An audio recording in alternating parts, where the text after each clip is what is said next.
चोरी करना गुण है कि दोष है? बताओ, गुण है कि दोष है? बोले दोष है।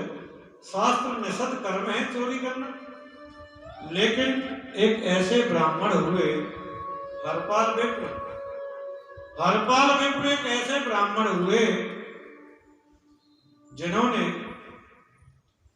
बड़े संपत्तिवान और बड़े गुणवान, बड़े विद्वान, ऐसे ही एक कन्या हुई।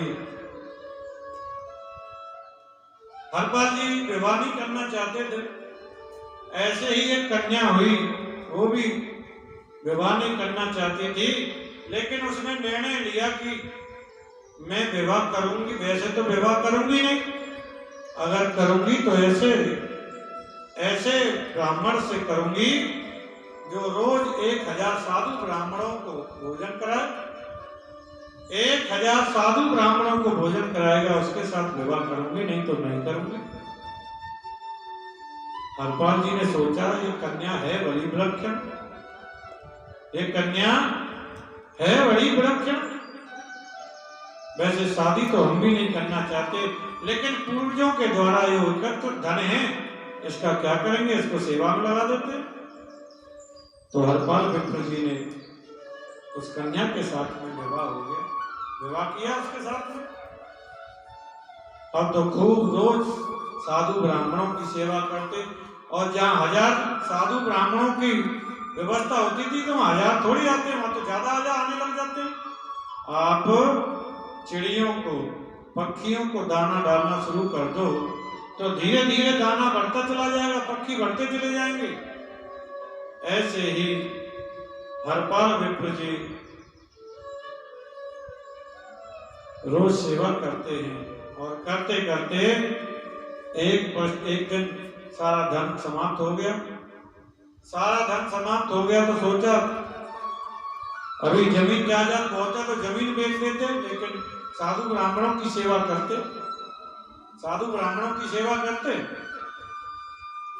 धीरे धीरे जमीन भी खत्म हो गई तो उधार लेना शुरू कर दिया, लेकिन सेवा नहीं छोड़ी। अब जिससे उधार ले लेते उसको दोबारा देते नहीं, तो लोगों ने उधार देना भी बंद कर दिया।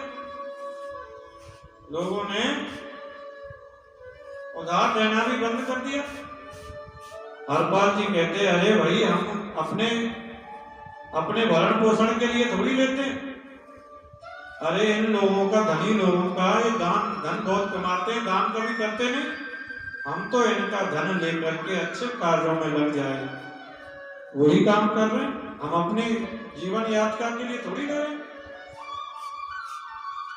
अब तो हरपाल विप्र जी धीरे धीरे करते करते वो भी धन समाप्त हो गया। अब तो घर में कुछ नहीं बचा। एक दिन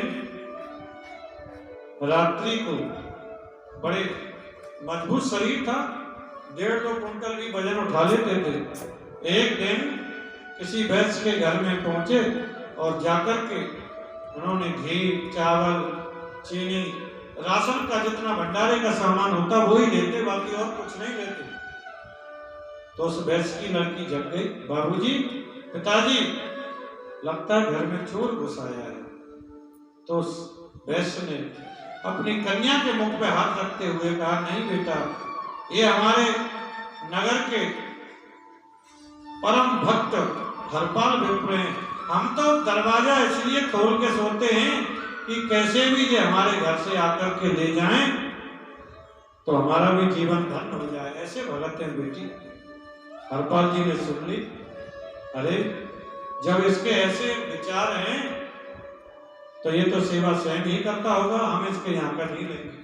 अपने गांठ का कपड़ा भी वहीं छोड़ के चले आए। प्रातः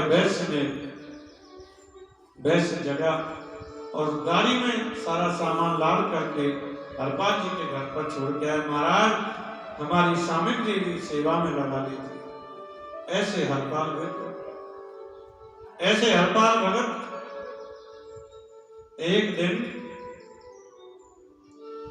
अब घर में साधु ब्राह्मण आ गए। अब घर में बिल्कुल खाने की कोई व्यवस्था नहीं, खाने की कोई व्यवस्था नहीं है। तो पत्नी से कहा कुछ घर में है क्या? पत्नी ने कहा कुछ है क्या मतलब? अरे मैं तुमसे कोई छिपाव रखती हूँ क्या? जो कुछ था सब तो मैंने आपको दे दिया। पत्नी के लिए सौभाग्य का चिन्ह तो बचा के रखना चाहिए, लेकिन मैंने आपकी प्रसन्नता के लिए वो भी दे दिया।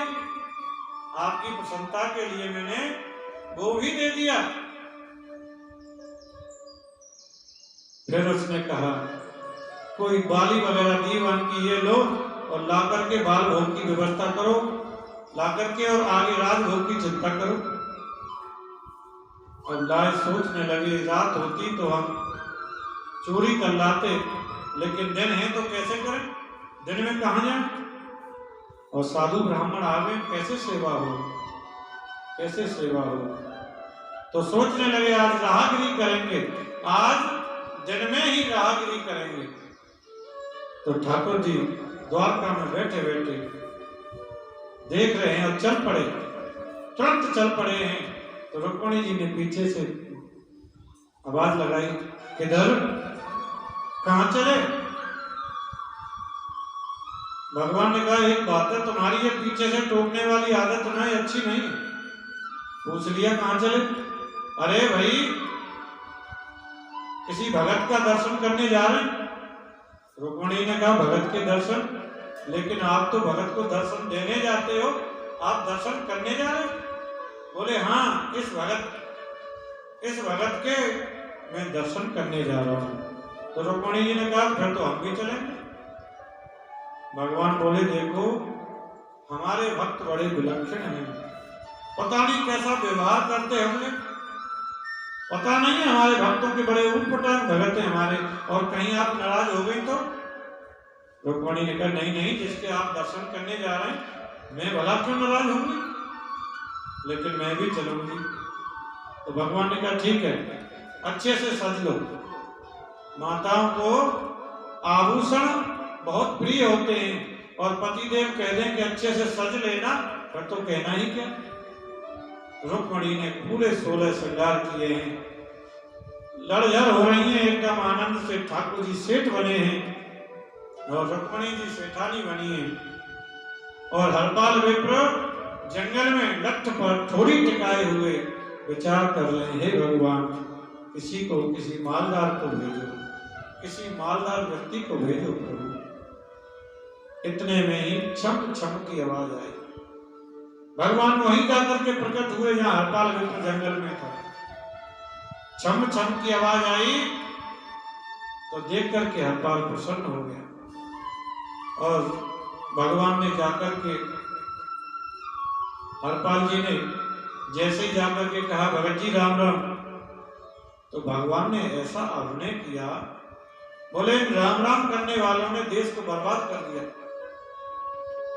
मुख में राम राम रखते हैं, बगल में छुरी रखते हैं, दिन में राम राम करते, रात में चोरी करते। उनके लिए कह रहे थे वो दिन में राम राम करते और रात में चोरी करते। राम राम करने में देश को बर्बाद कर दिया, पता नहीं क्या क्या ऊटपटांग बातें की भगवान ने। हरपाल ने सोचा धनवान तो ये बहुत है, लेकिन राम के नाम से इसको इतनी चिढ़, पक्का इसका धन इससे तो लेना ही पड़ेगा, इसका धन अच्छे कार्यों में लगाना पड़ेगा। शेठ जी ने कहा देखो भाई हमें इस जंगल से पार करा दो। बोले हाँ बिल्कुल, हमने सुना है यहाँ पर एक हरपाल नाम का भगत है, देखने में तो भगत लगता है लेकिन लोगों को लूट लेता। हमारी आप उससे सुरक्षा करें, और दूसरी बात हमारी ये है कि आपको आगे आगे चलना पड़ेगा, हम पीछे पीछे चलेंगे। क्यों?